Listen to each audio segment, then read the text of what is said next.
ভাঙড়ে বোর্ড দখলকে কেন্দ্র করে উত্তেজনা ছড়িয়ে পড়ে।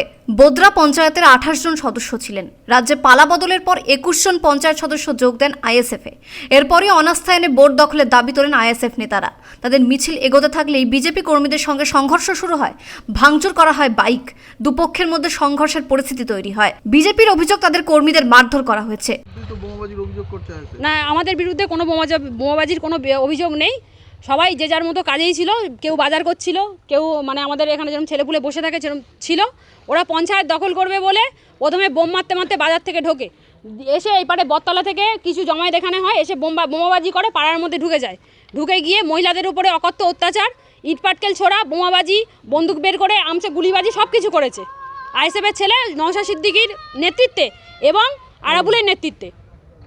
ইভেন এখনো পর্যন্ত আদার সাইডে ওরা অত্যাচার চালিয়ে যাচ্ছে। পাল্টা অভিযোগ তোলে আইএসএফ। আজকে বোদ্রা গ্রাম পঞ্চায়েত, এই বোদ্রা গ্রাম পঞ্চায়েতের অনাস্থার বিষয় রয়েছে, যেখানে এখানে যে প্রধান আছে, বিশেষত প্রধান, তার নেতৃত্বে পঞ্চায়েতে যেভাবে কাজকর্ম ঠিকঠাক হয়নি, যেভাবে দুর্নীতি হয়েছে তার বিরুদ্ধে, এবং যে মেম্বাররা আমাদের সাথে যোগাযোগ করেছিল তাদের অভিযোগ ছিল যে তাদেরকে ইনঅ্যাক্টিভ রেখে, তাদেরকে কোনো কাজ করতে না দিয়ে, তাদের কোনো মতামত না নিয়ে এই প্রধান তার কাজ করে যেত।